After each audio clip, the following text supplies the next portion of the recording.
Բարև ձեզ։ Իսկ եթե ասեմ, որ ժամանակակից պատերազմների ելքը որոշվում է դեռ մինչև առաջին կրակոցը, եւ այդ պատերազմը անտեսանելի է, այն մղվում է ոչ այնտեղ, որտեղ դու ես պատկերացնում։ Չկան ավերված քաղաքներ, չկան ռմբակոծված ենթակառուցվածքներ, չկան տանկեր, ինքնաթիռներ կամ դրոններ։ Պատերազմը ընթանում է քո գլխում։ Թիրախը մարդու միտքն է, նրա մտածելու կարողությունը, նրա իրականությունը ընկալելու ձևը։ Այս թեմայի շուրջ Մետաֆոր ոդքասթի այս թողարկման ընթացքում զրուցում ենք սոցիոլոգիական գիտությունների թեկնածու Հայկ Տրունյանի հետ։ Ձեր կարծիքները կարող եք գրել մեկնաբանությունների բաժնում եւ անպայման բաժանորդագրվեք մեր YouTube-յան ալիքին։ Հիշեցնեմ, որ Մետաֆոր ոդքասթի հաղորդումները կարող եք դիտել մեր YouTube-յան ալիքով եւ լսել Բելգահայ ռադիոյի եթերում։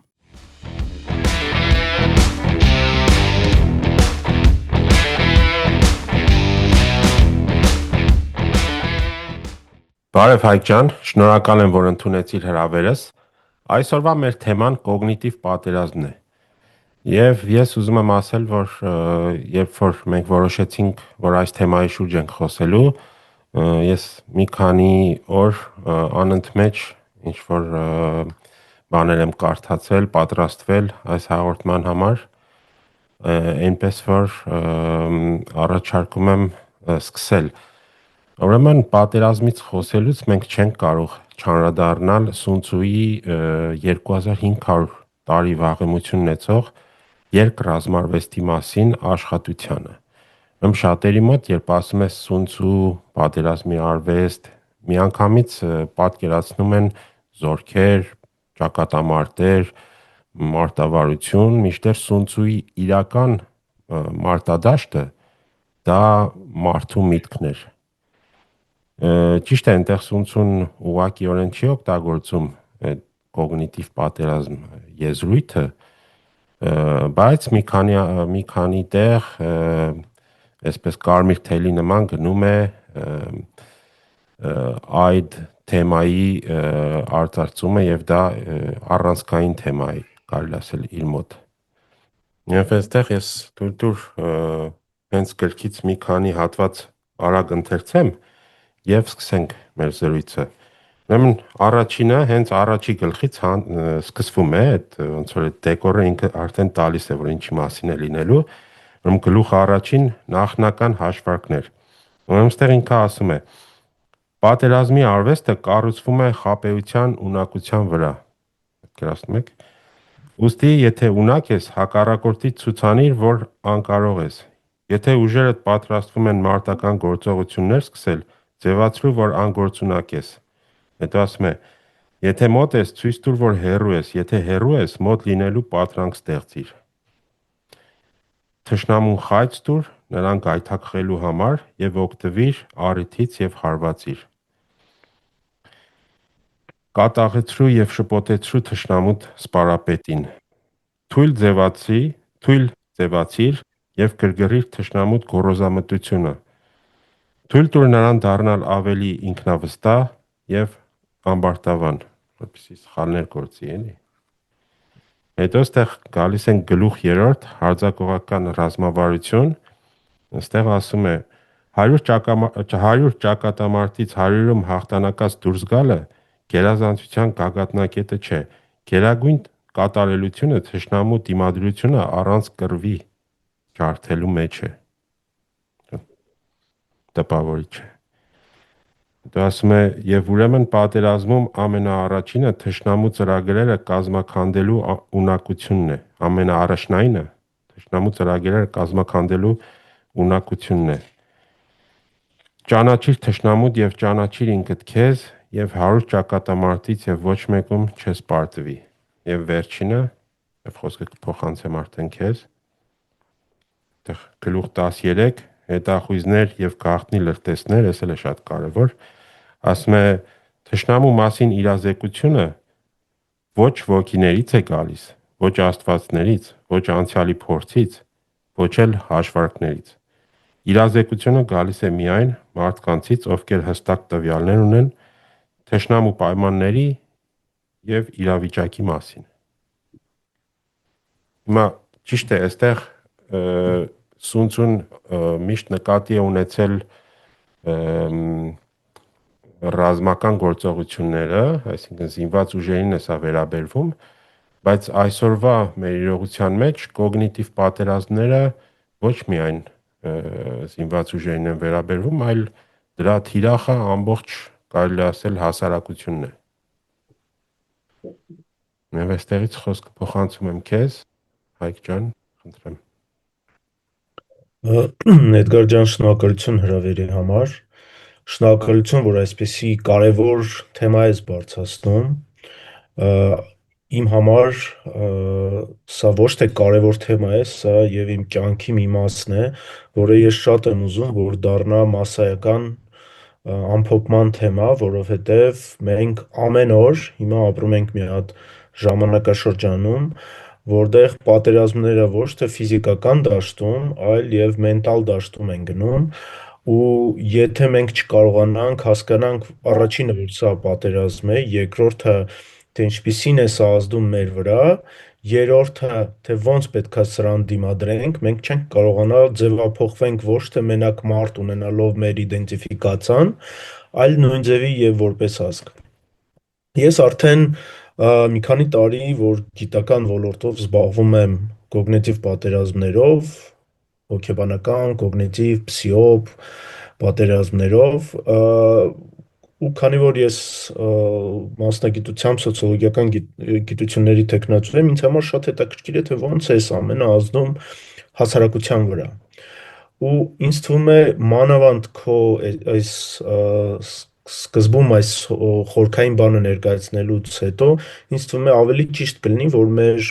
հետևորդներին հենց մի փոքր բացենք ինչ է նշանակում կոգնիտիվ պատերազմը, ինչով է դա տարբերվում անցյալ հոգեբանական պատերազմներից, ինչով է տարբերվում պրոպագանդայից, որովհետև սա նոր ինչ որ երևույթ չի։ Միշտ էլ հոգեբանական ազդեցությունը եղել է պատերազմներում, բայց հիմա մենք ապրում ենք մի հատ ուրիշ ժամանակաշրջանում, որ դա ավելի է խորացել, որովհետև տեխնոլոգիաներն ու գիտությունն է զարգացել, ու հիմա մարդու վրա ազդելու համար շատ տարբեր մեթոդներ կան։ Այո, դու ճիշտ ես, հոգեբանական պատերազմով զբաղվելուց են եղել հազարամյա տարիներ առաջ, ու դա եղել է բոլոր պատերազմների զուգահեռ process-ներից մեկը, որովհետև դու պետք է սկզբից քո զորքին ոգևորես, դու պետք է կարողանաս մինիմալ ռեսուրսներով ազդես քո հակառակորդի դեմ, որ կարողանաս խուսափի ենթարկվես, որ կարողանաս անես նենց, որ քո հակառակորդը քեզնից վախենա, որ ինքը էմոցիոնալ դաշտ ընկնի, ու դրա շնորհիվ դու կարողանաս հաղթահարես։ Ու երկար ժամանակ հոգեբանական պատերազմ է եղել։ Ես ուզում եմ հիմա այս տերմինոլոգիաները մի քիչ բացեմ, որ հասկանալի լինի, թե արդյոք կոգնիտիվ պատերազմը ինչու ենք մենք տարանջատում ու դա ինչ է նշանակում։ Իդեպ ես էդ էի ուզում քեզ խնդրեի, որ դրա տարբերությունն էլ տայիր, որտեղ մենք հաճախ լսում ենք կոգնիտիվ պատերազմ, psyop կամ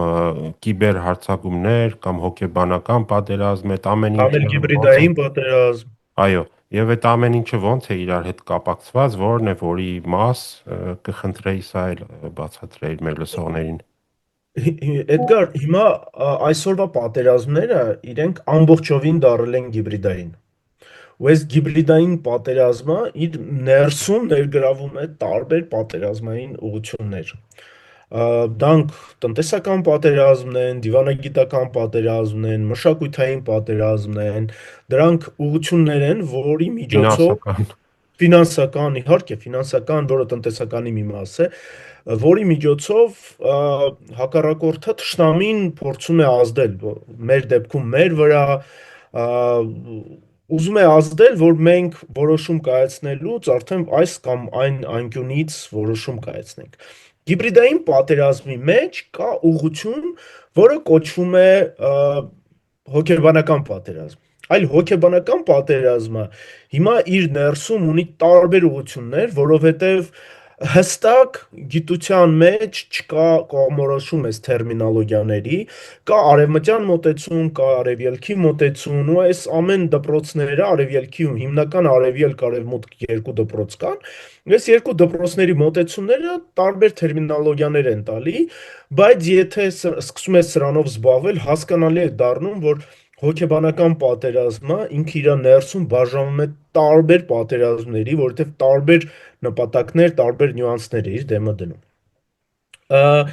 Կա պրոպագանդա, կա հոգեբանական պատերազմ։ Պրոպագանդան դա երբ որ պետությունը կամ իշխանությունը կամ հակառակորդը, չգիտեմ ոնց անվանենք, ունի իր կողմորոշումը, իր գաղափարախոսությունը, իր տեսլականը, ու սա բաց տեքստով տարածում է։ Ու լինում են Դրա թիրախը, այսինքն իր կամ ներսի պետական աուդիտորիան է, ժողովուրդն է։ կամ ներսի կամ դրսի աուդիտորիան։ Օրինակ, ասենք, Ուկրաինան ունի պրոպագանդա, որը ներսի աուդիտորիային իր տեսլականն է տալի, ու դա անում է բաց տեքստով, ու հակառակորդի Ռուսաստանի դեմ աշխատում է նույն ձևի տարածելով իր գաղափարախոսությունը, իր նպատակը, իր մեթոդները աշխատանքի։ Նույն ձևի անում է Ռուսաստանը, ունի ներսի աուդիտորիայի համար տեսլական, ունի դրսի աուդիտորիայի համար տեսլական, ու այն գաղափարախոսությունը, որ ուզում է տարածել, դա բաց տեքստով տարածում է։ Դու ասենք միացնում ես առաջի ալիքը ու հասկանում ես, որ սա ռուսական կամ ուկրաինական կողմի կամ պարսկական կողմի պոզիցիան է, իրանք բաց տարածում են։ Ու այս պրոպագանդան լինում է կամ սպիտակ, երբ որ դու գիտես, որ այս ալիքը, այս տարածող աղբյուրը ինքը կապված է իշխանության հետ, լինում է մոխրագույն, որտեղ չես հասկանում սա աղբյուրը ում հետ կապ ունի, կա եւ սև, որ ընդհանրապես թաքնված է, որ խոսում է թշնամու մասին, բայց ներսում ինչ որ բաներ ուղարկում է հենց ռոպագանդայի նպատակից։ Օրինակ, ասենք, երկրորդ համաշխարհայինից հետո, երբ որ ֆաշիստական Գերմանիան պարտվել է, հայտնաբերվել է, որ երկրորդ համաշխարհային ժամանակ կար այդպիսի ռադիո, կոչվում էր Ռադիո Լոնդոն, ու այս Լոնդոնի ռադիոն միշտ տարածում էր ինֆորմացիա, թե ֆաշիստները ինչքան վատն են, բայց երկրորդ համաշխարհայինի պարտությունից հետո, ֆաշիստական Գերմանիայի պարտությունից հետո հայտնաբերեցին, որ Ռադիո Լոնդոնի գլխավոր օֆիսը Բերլինում է եղել, պատկերացնում ես, ու դա ֆաշիստական ծրագիր է եղել, որը աշխատելուց եղել 60-40-ի մեթոդի մեջ, երբ որ 60% աշխատելուց եղել, տարածելուց եղել հակա գերմանական նարատիվը, գաղափարախոսությունը, 40%-ը բացատրելուց, բայց դա այդքան էլ վատը չի, էլի ֆաշիստական Գերմանիան։ Այսա արդեն սա էլ է պրոպագանդա, տարբեր մեթոդներ, երբ որ դու չգիտես այդ աղբյուրը պրոպագանդայից է թե չէ։ Սա պրոպագանդան է, բայց կա այս պրոպագանդան օգտագործում են տարբեր մեթոդներով։ Հիմնական տարածման մեթոդն ու նպատակը նրանում է, որ հիմա արդեն տարածքներ գրավել առանց մարդկային ռեսուրսների աբսուրդ է։ Մեզ տարածքները պետք չեն, երբ որ այդտեղ մարդիկ չեն ապրում։ Օրինակ, Արցախի փորձը, Ռուսաստանի փորձը ցույց է տալի, երբ որ դու գրավեցիր տարածքը, ու այնտեղ մարդ չի ապրում, դա անիմաստ է։ Որտեղ պետություններին տարածքները պետք են, որտեղ մարդիկ են ապրում, այդ մարդիկ հարկեր են վճարում, բանկերից վարկեր են վերցնում, տնտեսությունը զարգացնում են։ Պետության համար կարևորը նա է, որ զարգացում լինի։ Երբ որ դու տարածք ես գրավում, այդ տարածքը ամայի են, այնտեղ մարդիկ չեն ապրում, դա անիմաստ է դառնում։ Դու պետք է ծախսեր անես, որ այդ տարածքը պաշտպանես, ինֆրաստրուկտուրա այնտեղ քաշես, մարդիկ բերես դրսից ինչ որ մի ուրիշ տեղից, որ այդտեղ ապրեն, դա շատ-շատ մեծ ծախսեր են ընդհանուր տնտեսության վրա, ու դրա համար դառնում է, որ ինչ որ մի բան այն չի, երբ որ դու տարածքը գրավեցին, այնտեղ մարդիկ դուրս եկան ու Բայց այստեղ այդ դատարկարացներն ինչ անես։ այո, Հայկ ջան, այստեղ թույլ տուր մի թեթև տարբերություն դնել, դու խոսեցիր Արցախյան փորձի մասին, այո, եւ մնացած, ասենք Ռուսաստան, Ուկրաինա, դա մի քիչ տարբեր է, ինչքան էլ էլի հակամարտությունը խորը լինի, մեր դեպքում Ճիշտ է, ասենք պատմության ընթացքում հենց այդպես էլ եկել է, ոնց որ դու նկարագրում էիր, ասենք Պարսկաստանը կամ Օսմանյան կայսրությունը միշտ ուզեցել են, որ ինչ որ նոր տարածքներ որ գրավում են, չեն դնում այդտեղի բնակչությանը, ասենք ցեղասպանում էլի, որպեսզի կարողանան տնտեսական գործունեություն ծավալեն եւ պետությանը օգուտ բերի։ Դա նախկինում ընկալվել է բնակչությունը որպես պետության համար որպես asset եւ ոչ որպես liability, Ռեսուրս։ ռեսուրս, այո։ Սակայն մեր դեպքում մի քիչ այլ է, որտեղ մեր թշնամիները մեր դեմ մի քիչ այլ նպատակներով եւ այլ մեթոդաբանությունով են գործել եւ իրենց համար բոլորովին էլ վատ չի եղել, որպեսզի այդ տարածքները, որ մեզանից խլել են, մենք չլինենք դրա վրա կոպիտ ասած, Ну, այսքան եմ Էդգար ասել։ ջան, պատերազմը չի ավարտել, դրա համար գնահատականներ հիմա կարանք հլա չտանք, սպասենք հլա ինչով կավարտվի, որովհետև խաղաղության ինչ որ ժամանակաշրջանի մեջ ենք, բայց դա չի նշանակում, որ պատերազմը ավարտվել է, ու դա չի նշանակում, որ Ադրբեջանը մարսել է, ինչ ստացել է, ու դա չի նշանակում, որ մենք հլա չենք վերադառնալու, բայց իրականում ես հիմա փորձում եմ որպես մասնագետ վերլուծաբան, որը կոգնիտիվ պատերազմով է զբաղվում, այդ օրինակները բերում եմ այդ անկյունից, ոչ թե գնահատականներից, այլ ընդհանուր պատերազմի գնահատականները ոնց է տալի։ Դրա համար Այո, սենց թենենց նույն ձևի եւ Ադրբեջանը մենք հետևում ենք իրենք ինչեր են անում, երևում է, որ իրանց պետության համար դա շատ-շատ մեծ ծախսեր է։ Ու դրա արդյունքը լինելու է վաղը, մյուս օրը, թե մի տարի, թե երկու տարի հետո դա ազդելու է իրենց ընդհանուր տնտեսության իրավիճակին, որը ազդելու է սոցիալական իրավիճակին, որովհետև Ադրբեջանի սոցիալական իրավիճակը չի փոխվում, դեպի դրական փոփոխություններ չկա, ներսի հասարակության վիճակը գնալով ծանրանում է, ու սա մի օր ազդելու է ընդհանուր իրավիճակի, որովհետև մարդիկ ասելու են, օքեյ, մեզ 30 տարի պատմում էիք, որ մեր խնդիրների մեղքը Արցախում է, հիմա Արցախը կա, հետո ինչ։ Դպրոցները չսիրունացան, կրթությունը չզարգացավ, մեր տնտեսական իրավիճակը գնալով վատանում է, ջրի ռեսուրսներ ոնց չունեինք, հիմա էլ չունենք, ու սենց լիքը խնդիրներ, որը հասարակության իրավիճակի վրա ազդելու է, բայց ես եթե թույլ տաս չշեղվեմ կոգնիտիվ պատերազմին անցնենք, այո, դեռ այո, ինձ թվում է, երբ որ ամբողջովին կոգնիտիվ պատերազմը վերլուծենք, կարողանանք վերադառնանք Ադրբեջանին, որովհետև Ադրբեջանը իրականում այդ ոլորտում մեզնից մի քանի գլուխ ուժեղ է, ու իրանք շատ լուրջ են մոտենում հենց հոգեբանական նարատիվային պատերազմներին։ Նայ, հիմա երբ որ հասկանում են պետությունները, որ առանց մարդկանց անիմաստ է, ու անիմաստ է ոչ թե մենակ նրանից, որ պատմական է դա այտենց եղել, այլ որովհետև հիմա բոլոր սոցիոլոգները, դեմոգրաֆները տարածում են ինֆորմացիա, որ մարդկանց քանակը գնալով ընկնում է։ Ու մոտակա 30-ից 50 տարվա մեջ ամբողջ աշխարհում լուրջ կրիզիս է լինելու, որտեղ ծննդաբերության քանակը ամենտեղ է ընկնում։ Որ պատկերացնես, օրինակ Թուրքիայում, մեր հարևան Թուրքիայում 0,79 է մի ընտանիքի մեջ 0,79% երեխա է։ Ընդհանուր, եթե ստատիստիկայով վերցնում են ծննդաբերության քանակը, մի ընտանիքում դաժե մի երեխուց քիչ է, որ պատկերացնես։ Նույն ձևի Ադրբեջանում է, այնտեղ 1 ու ինչքան հիշում եմ 2 է ծննդաբերությունը մի ընտանիքում։ Մեր մոտ 1,6-ից մինչև 1,8 է, այս տարվա ստատիստիկա չունեմ, բայց մեր մոտ ավելի բարձր է, քան թե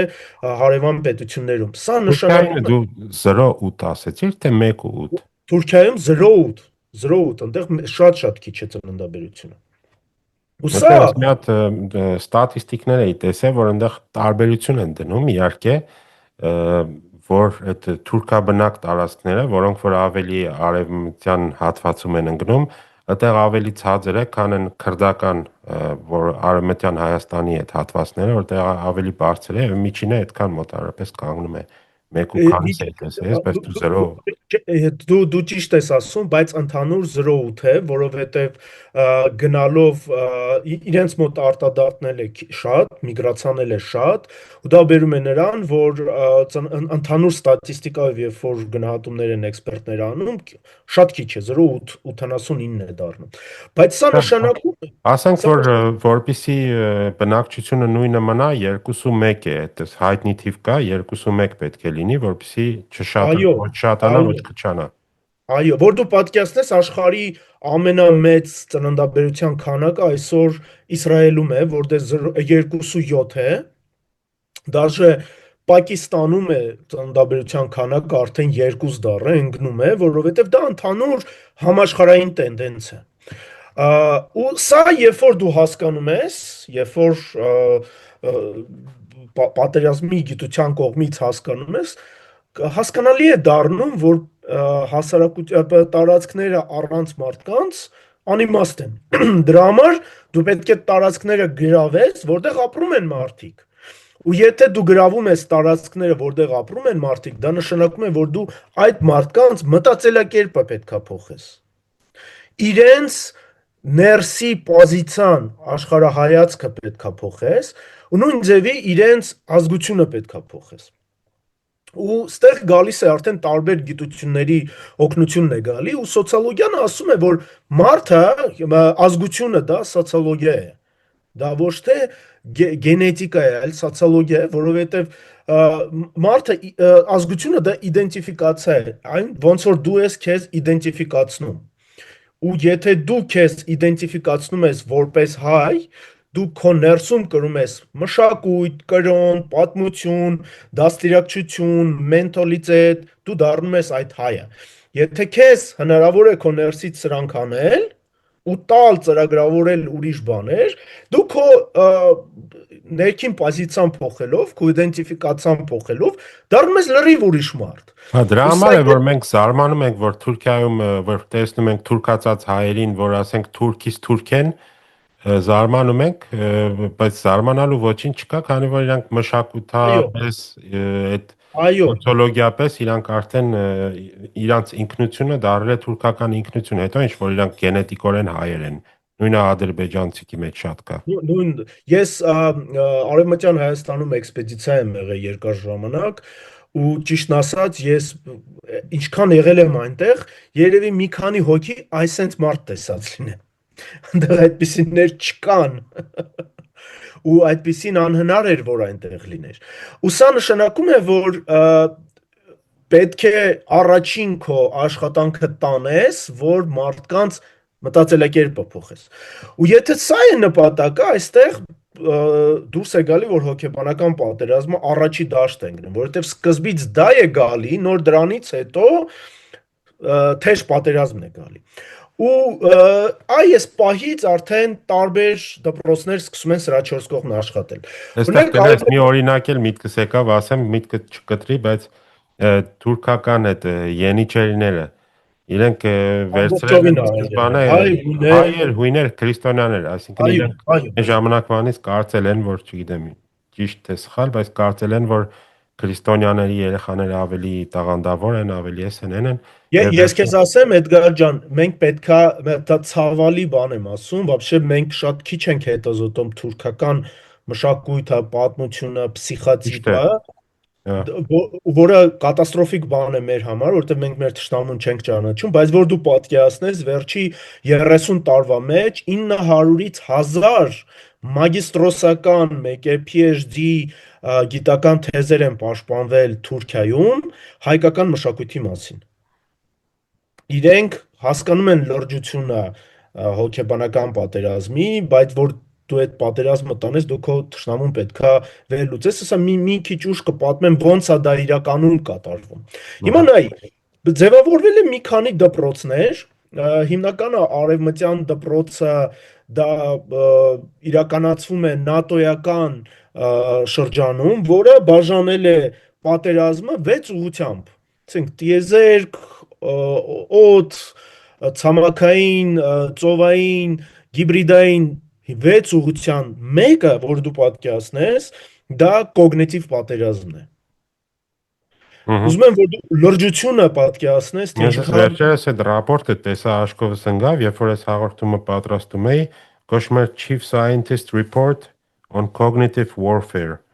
Բանը, ահա ունդեղ ասում է, որ դե բանը մի քանի տասնյակ նպատակի են, որ դոկտրինաներ կան։ կոգնիտիվ, այո, նպատակի են, որ հասնեն կոգնիտիվ գերակայության, հա, ճշտամու Մի նկատմամբ։ քանի տասնյակ Էդգար դոկտրինային մակարդակի փաստաթղթեր կան նատոյական բանակում, Դրանք որտեղ բաց են, չէ, կարելի է ուսումնասիրել։ հա, իրանք ամբողջովին բաց են, ոչ մի թաքցնելու բան չկա։ Մեծ քանակի գիտական աշխատանքներ կան արևմուտքում կոգնիտիվ պատերազմի մասին, որոնք հենց կոգնիտիվ թերմինն են բերում նոր դաշտ ու ասում են, որ ՆԱՏՕ-ն պետք է պատրաստ լինի կոգնիտիվ պատերազմների։ Ու ոնց են բաժանում կոգնիտիվ պատերազմը ու հոգեբանական, մեկ է փսիո պատերազմներից, որտեղ սրանք արդեն զուտ արևմտյան դպրոցի արդյունք են, էլի։ Միշտ էլ արևմուտքը ունեցել է հոգեբանական պատերազմի ինստրումենտներ, դա եւ առաջի համաշխարհային պատերազմում են օգտագործել բրիտանացիները, հետո ամերիկացիները, դա եւ երկրորդ համաշխարհային պատերազմի ժամանակ եւ Վիետնամի եւ Կորեայի պատերազմի ժամանակ է Ամերիկան օգտագործել։ Սա ինստրումենտներ են, որի միջոցով իրենք փորձել են իրենց նպատակն մեկ էլ առաջարկները հոգեբանական ազդեցությունով թշնամու վրա ազդեն։ Ոստեղ կարևոր բան, հոգեբանական պատերազմը ըստ արևմտյան դպրոցի դա մեթոդ է, որի միջոցով պետք է փոխել պետք է տարածել նա այն ինչ քո թշնամին մտածում է։ То есть դա ազդում է թե նրա վրա թե մարդ ինչ է մտածում։ То есть դու պետքա Հա, բայց նայ, պատրաստի այո, ինֆորմացիա տաս, որ ինքը մտածի հենց այդպես, ոնց որ դու ես պատրաստել։ բայց այդտեղ ես միտեղ կարդացի, որ հիմա ավելի շատ շեշտը դնում են թե ոչ թե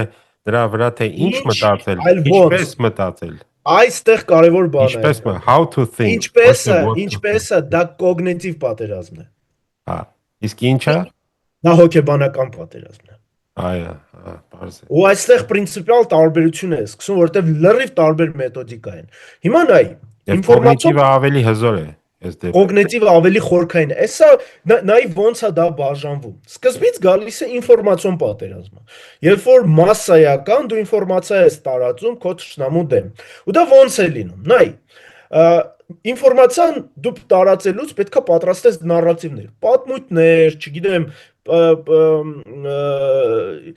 պատմություններ, որոնք դու քո տեսլականը, դա անպայման չի որ սուտ լինի, այլ քո հայացքը դու պատրաստում ես ու տարածում, բայց սրա պատրաստելու համար պետք է խորքային աշխատանք լինի։ Այս աշխատանքը ոնց է արվում։ Նայ, սկզբից սոցիոլոգները հավաքում են ինֆորմացիա, թե թշնամին вообще ոնց է մտածում, ինչ մենտալիտետ ունի, ինչ փսիխոտիպ ունի, ոնց է ինֆորմացիան ըմբռնում, կարմիր գույնին, կապույտ գույնին, ոնց է ինքը նայում, կին տղամարդ հարաբերություններ ոնց է լինում։ Ընդհանուր դու պետք է քո թշնամուն հետազոտես ու սոցիոլոգիական հետազոտությունները ուղղված են հենց դրա վրա, որ հասկանաս, թե քո թշնամու տարածքում ինչ է կատարվում, ինքը ոնց է մտածում, ինքը ոնց է պատկերացնում աշխարհը, իր ներքին պոզիցիան որտե, որ դու պատկերացնես Հայաստանում մոտ 8000 ՀԿ-ներ կան, որոնց մեծամասնությունները զբաղվում են ինֆորմացիա հավաքելով։ Տարբեր սոցիոլոգիական հետազոտություններ են Հայաստանում արվում ամեն օր, որոնք ֆինանսավորվում են դրսում։ Բայց լավ, դա երկրորդ թեմա է։ Ինֆորմացիան երբ որ հավաքվեց, դրանից հետո կան հոգեբաններ, լինգվիստներ, փիլիսոփաներ, մարդիկ, որոնք այս կոնտենտը հավաքած, սրա հիման վրա արդեն նարատիվ են պատրաստում։ Նարատիվը դրանից հետո տեխնոլոգիաների միջոցով տարածվում է թշնամու դաշտին, սոցցանցերն են, մաս մեդիան, օգտագործում են արհեստական բանականություն, օգտագործում են բոտեր, սա տարածվում է։ Դրանից հետո, տարածելուց հետո նորից է սոցիոլոգիական հետազոտություններ արվում, որ հասկանան այս տարածվածը ինչ արդյունք եղավ, փոխեց մտածելակերպը, հասկացան մարդիկ, թե չհասկացան, նոր սայից հետո ցիկլը նորից է սկսում։ Ու սա միշտ կատարվում է, ու եթե դու ճիշտ ես քո թշնամու դեմ հոգեբանական աշխատանքը տանում, դու միշտ պետք է սրանով զբաղվես։ Ու սա ավելի էժան է, քան թե զենքով պատերազմ տանես, որովհետև այս ռեսուրսները ավելի էժան են մանավանդ այսօրվա արհեստական բանականության հզորությունն ունենալով կամ սոցցանցերի տեխնոլոգիաները տիրապետելով։ Երբ որ դու Ամենաթանկ բանը ստեղ դառնում է դատան, էլի, այսինքն տեղեկությունները այո, ունենալը։ այո, այո, այո։ Հենց Դրա այդ համար ունեցյալը դատան հիմա ծախվում է ամենտեղ, դրա համար գնում են տարբեր բիզնեսներ թշնամու դաշտում, բանկերն են գնում կամ տելեկոմն են գնում։ Ինչու համար է սա կարևոր, որովհետև սա ռեսուրս է, որտեղ դու դատա կարաս հավաքես։ Սա ինֆորմացիոն պատերազմն է, երբ որ դու այդ ինֆորմացիան տարածում ես։ Երբ որ սկսեցիր ինֆորմացիան տարածել ու նարատիվը պատրաստած է այնպես, որ այդ ինֆորմացիան տարածելուց հետո քո թշնամու ներսին էմոցիա է ծագելու, սա արդեն դու ինֆորմացիոն պատերազմից անցնում ես երկրորդ փուլ, որը կոչվում է հոգեբանական պատերազմ կամ էլ փսիոպ։ Հոգեբանական պատերազմ թերմինը մեկ էլ փսիոպը դա հոգեբանական պատերազմի օպերացիաներ են, սրանք մի դաշտի մեջ են։ Ու սա ուղղված է նրան, որ մարդուն հանես իր ռացիոնալ կյանքից ու գցես էմոցիոնալ դաշտ։ Հիմա ասենք պատկերացրա, երբ որ Հայաստանի քաղաքացին ինֆորմացիա է կարդում, որտեղ ադրբեջանական ռեսուրսները տարածում են ինֆորմացիա, որ արևմտյան Ադրբեջանի կառավարությունը հանդիպեց եվրոպական պարլամենտի դեպուտատների հետ ու որոշեց արևմտյան ադրբեջանցիների խնդիրները, հայ մարդը, երբ որ դա կարդալուց իր ներսին էմոցիա ծագում է, թե չէ, քեզ ինչ է թվում։ իհարկե։ Դա կամ զայրույթ, կամ վախ, մենք ունենք ընդամենը երկու էմոցիա, որի միջոցով մարդկանց հնարավոր է Ամենահզորն է։ մանիպուլյացնել։ Զայրույթ կամ վախ, մենք շատ պրիմիտիվ ենք Վախը այդ ավելի երկերը։ հզոր է։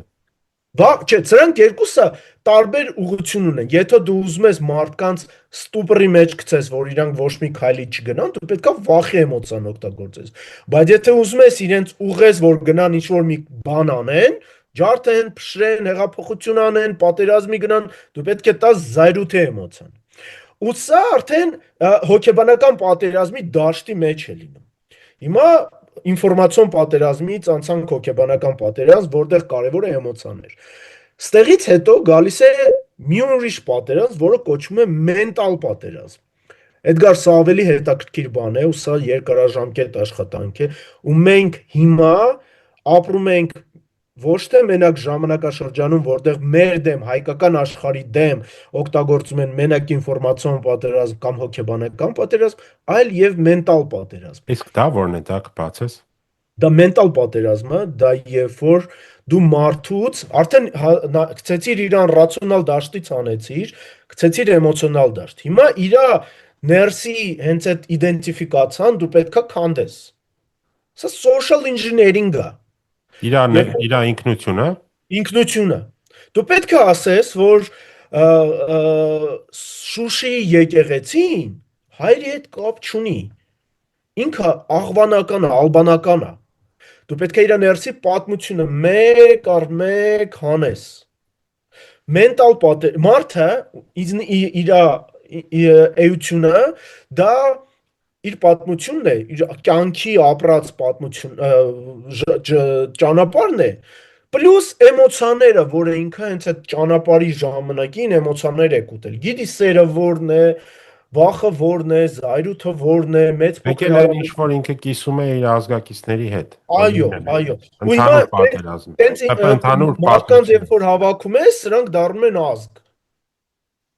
Ու իրանք ունեն արդեն ընդհանուր հոգեբանություն, ընդհանուր մենտալիտետ։ Հիմա մեր ազգը ունի ընդհանուր հոգեբանություն, որը կախված է հենց այս փոքր-փոքր մարդկանցից, իրանք հավաքված ընդհանուրն են ստեղծում։ Դե հիմա նայ Հայկ ջան, վերցնենք դա հիմա ճիշտն ասած դու կարող ես ասես ավելի շատ հոգեբանականի մեջ է մտնում թե մենտալի մեջ, բայց ասենք որ տարբեր այդ օպերացիաների արդյունքում փորձում են հասարակությունը ֆրագմենտացնել եւ այնց անել, որ ամեն փոքր խումբ հասարակության մաս փոքր խումբ ինքը ունենա իր սուբյեկտիվ պատկերացումը իրականության վերաբերյալ։ Այսինքն մի խմբի համար իրականությունը սա է, մյուս խմբի համար իրականությունը սա է, մյուսի համար սա է։ Երբ որ պատերազմ չի մղվում այդ հասարակության դեմ, ասենք այնց է որ իրականությունը օբյեկտիվ է Եվ լուծումները կարող են լինել տարբեր։ Ասենք մի խումբը կարող է մտածի, որ սրա ամենալավ լուծումը սա է, սրա ամենալավ լուծումը սա է, մյուս խումբն է կարող է ասի, որ չէ, ավելի լավ է այս ճանապարհով գնանք, բայց իրենք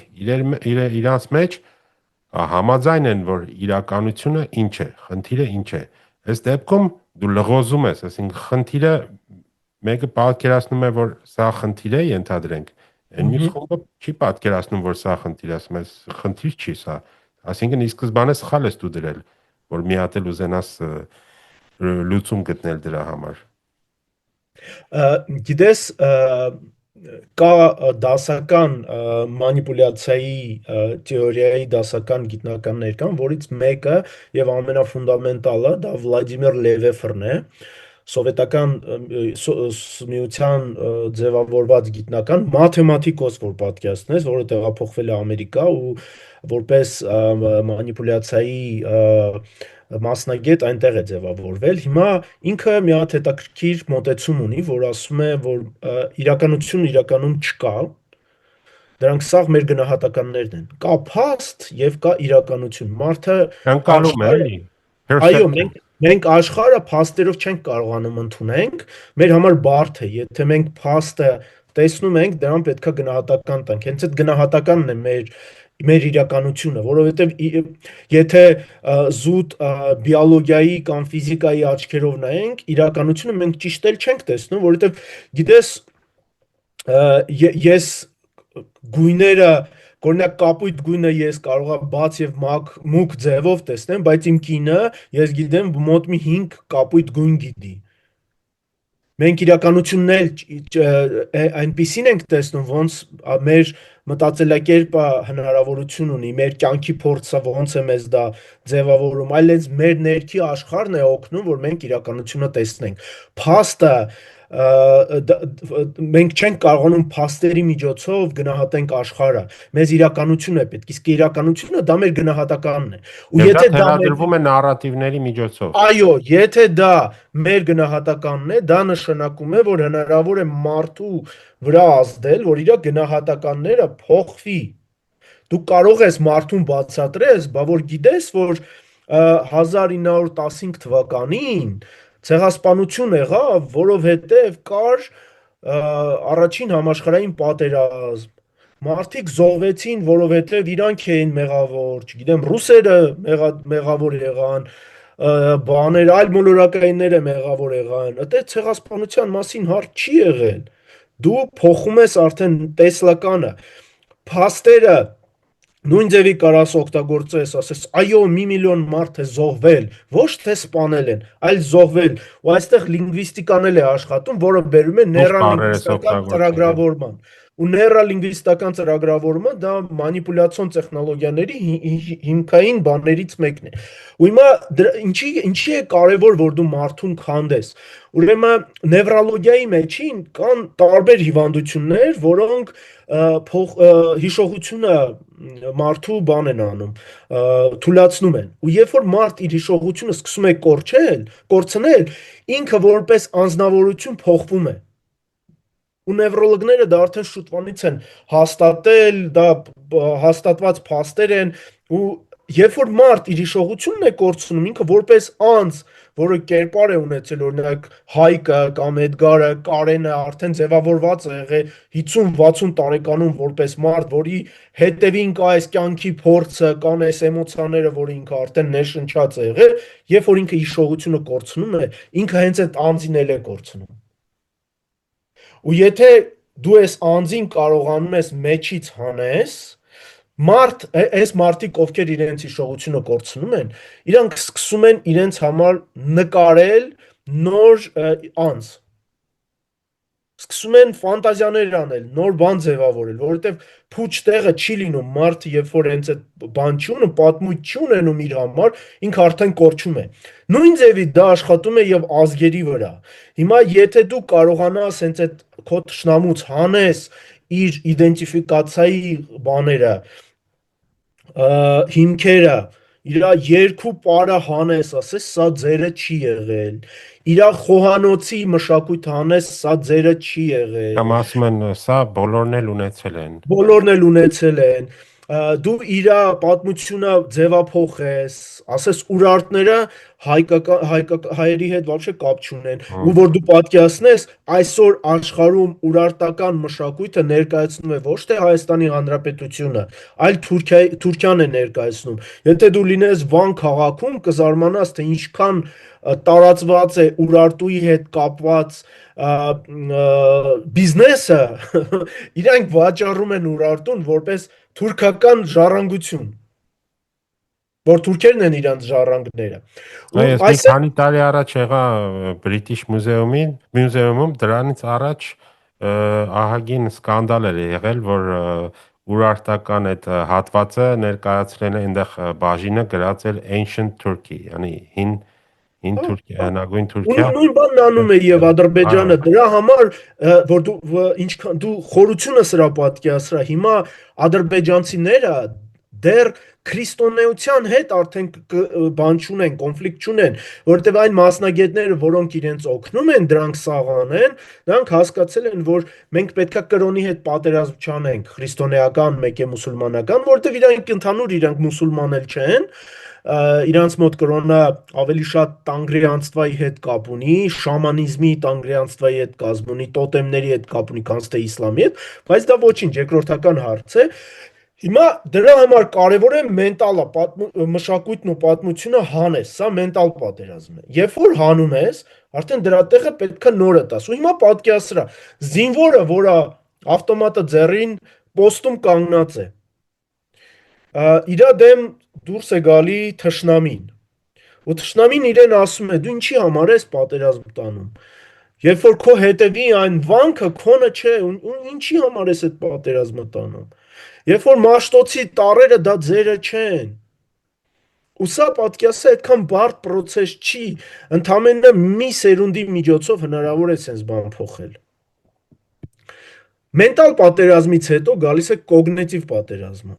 որովհետև արդեն պետքա նոր ձևավորում տաս։ Եթե իր մշակույթը իդենտիֆիկացիան հանել ես, պետքա նորը գրես, թե ոնց պետքա ինքը մտածի ու պատկերացնի։ Ու դու սկսում ես արդեն աշխատել նրա վրա, թե ոնց է մարդը մտածում։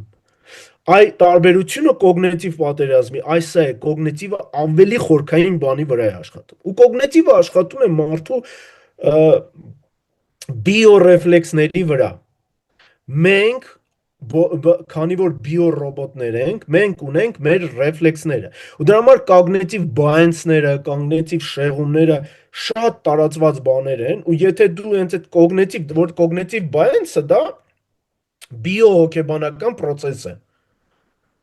Սա սոցիոլոգիա չէ, սա բիոհոգեբանական process է, որի մասին եթե դու գիտես, արդեն դրա վրա ազդում ես ու ձևավորում ես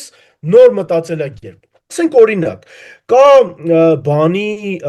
բայենս, կոգնիտիվ շեղում կա, որը ասում է նրա մասին, որ մենք արեոլիս շեղում է կոչվում, օրինակ մենք եթե մեկ մարդ, որը բոյով սիրուն սպորտային արտաքինով մարդ է լինում, եթե ինքը մեզ դուր է գալի, մենք ամեն ինչ այդ մարդն ասում է, գտնում ենք, որ դա ճիշտ է։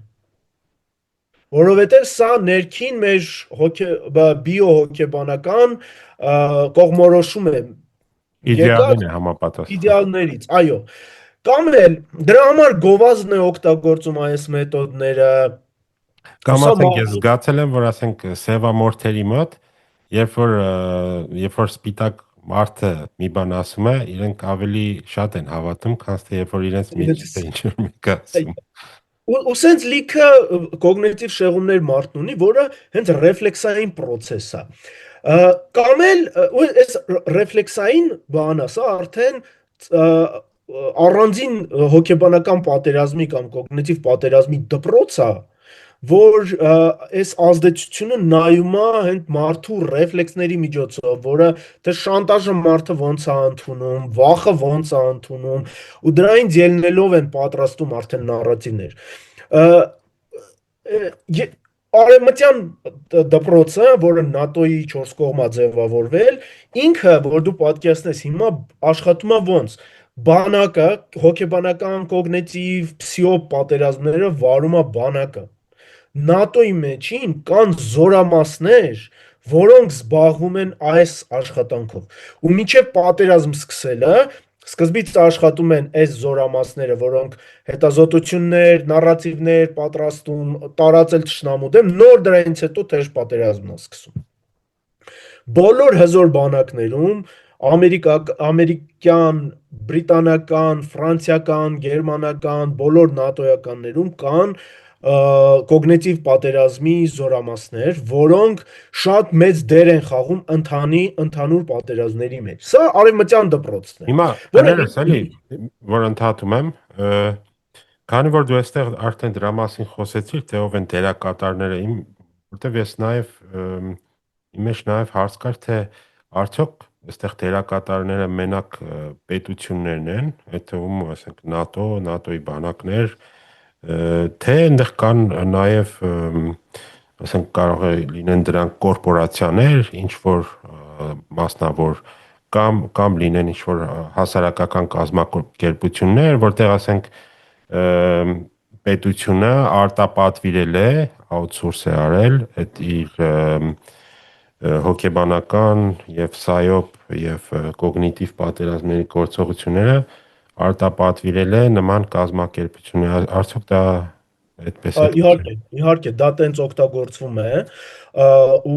բայց ես ուզում եմ, որ դու հասկանաս, որ ծրագրավորումը, strategic plանը պատրաստում է պետությունը։ Ինքը տարբեր ուղղություններ է վերցնում ու բաժանում է, ասենք, տարբեր հասարակական կազմակերպությունները պետք է զբաղվեն։ Սկզբից գլխավոր ծրագիրը հետազոտություններից հետո պատրաստում են, որ դա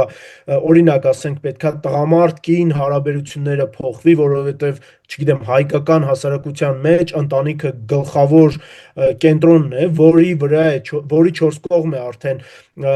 հայկական իդենտիֆիկացիան ձևավորվում, հայկական համայնքը ձևավորում, Հայաստանի Հանրապետությունը ձևավորում։ Հիմա դրան հաղթահարելու համար դու պետքա ընտանիք գաղափարը ձևափոխես։ Ձևափոխելու համար պետքա կին տղամարդ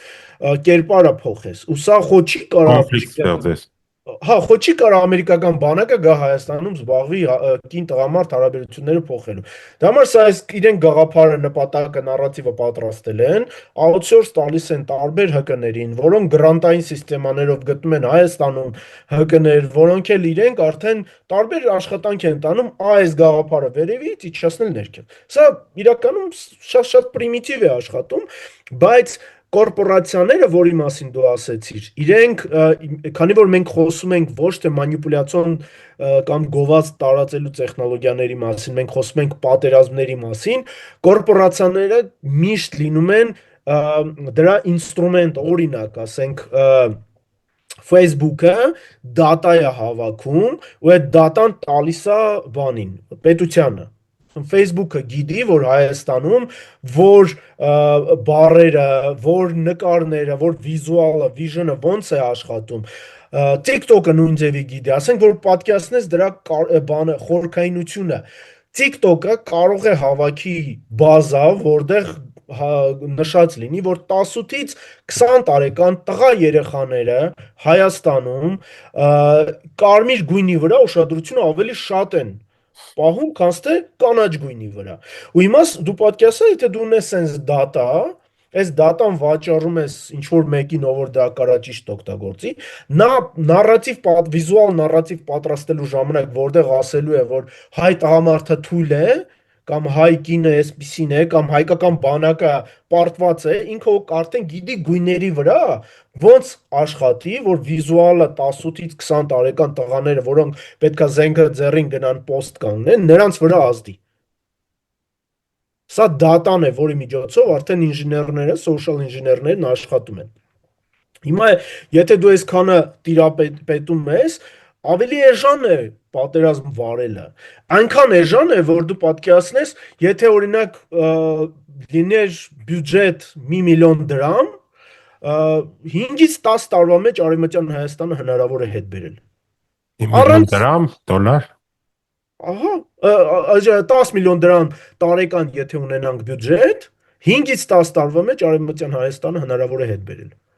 Որովհետև այն հետազոտությունները, որը մենք արել ենք, Հիմա լիքը մարդիկ, հիմա նայ դու ես որ ասում ես, հիմա լիքը մարդիկ կասեն,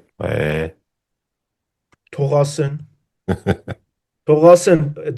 ես այդ մարդկանց խորհուրդ եմ տալի գնան Արևմտյան Հայաստան։ Թող գնան, պրոստը ճանապարհ ծախսեն, ժամանակ ծախսեն, որը այդքան էլ թանկ հաճույք չի, գնան իրենց հայրենիքը տեսնեն, գնան տեսնեն, որ այնտեղ կան մեր քույրերն ու եղբայրները, հայեր, որոնցից մենք հրաժարվել ենք։ Թող գնան տեսնեն, որ Թուրքիայի կառավարությունը արդեն 100 տարուց ավել ջարդում է մեր ժառանգությունը ու տենց է մինչև հիմա չի կարողացել միջև վերջ ավիրի։ Թող գնան տեսնեն, որ Թուրքիայի կառավարությունը արևմտյան Հայաստանին ոչ մի մշակույթ չի տալի, ոչ մի քաղաքակրթություն չի բերել, ոչ մի կրթություն չի բերել այնտեղ։ Մենակ ինչ արել են այն վերջի 5-ից 10 տարվա մեջ ճանապարհներ են սարքել ու մեր եկեղեցիների տեղը սարքել են մզկիթ։ Ու վերջ, ոչ մի բան չի տալի այնտեղ։ Ունդեղ կան մարդիկ, որոնք իրենց իդենտիֆիկացիան կորցրել են։ Եթե դու դրա վրա աշխատես, այդ մարդկանց իդենտիֆիկացիան տաս, եթե դու աշխատես նրա վրա, որ Հայաստանում լինի կենտրոն, որտեղ անվճար մարդիկ թուրքական պասպորտով իրավունք ունեն գան դենտ տեստ հանձնեն, Արգելված է այնտեղ։ այնտեղ արգելված է։ Ես առաջարկում եմ արի Հայաստանում կենտրոն բացենք, որտեղ Թուրքիայի քաղաքացին իրավունք ունի գա անվճար դենտ տեստ հանձնի։ Ահա։ Ու տեսնի թե ինքը ով է։ Բայց դա աշխատանք է, որը պետք է արվի, որտեղ որ ինքը հայտնաբերեց ինքը դենտը ով է, դրանից հետո դու պետք է հետ աշխատես, բացես թե հայը ով է։ Կարող դες բաց թողնես։ Արդեն պետք է բացես թե հայն ով է։ Դες նայ դու որ խոսում ես կորպորացիաների, դες Facebook-ի համար ասեցիր, որ data են հավաքում, փոխանցում են պետություններին։ Դրանք նաև մի ուրիշ բաներ են անում, դու որ ներկայացրեցիր թե նարատիվները ոնց են տարածում, գոյություն ունի մի բան, որ կոչվում է algorithmic amplification, այսինքն ալգորիթմային ուժեղացում։ Այսինքն ոնց է որ դու, ասենք, Facebook-ում մի բան ես տեսնում, սկրոլ անելուց, ասենք, մի քիչ երկար ես կանգնում այդ նյութի վրա կամ այդ նկարի կամ վիդեոյի կամ տեքստի վրա, Facebook-ի ալգորիթմը արդեն սկսում է հասկանալ, որ այս մարդուն այս թեմաներն են ավելի շատ հետաքրքրում։ Եվ ինքը սկսում է ավելի շատ, ոնց որ քո այդ cognitive bias-ը, որ դու ունեիր արդեն, ինքը սկսում է ավելի շատ, ավելի հաճախ նման նյութեր քեզ առաջարկել։ Եվ ստացվում է, որ դու այդ bias-ը, որ ունեիր, դա գնալով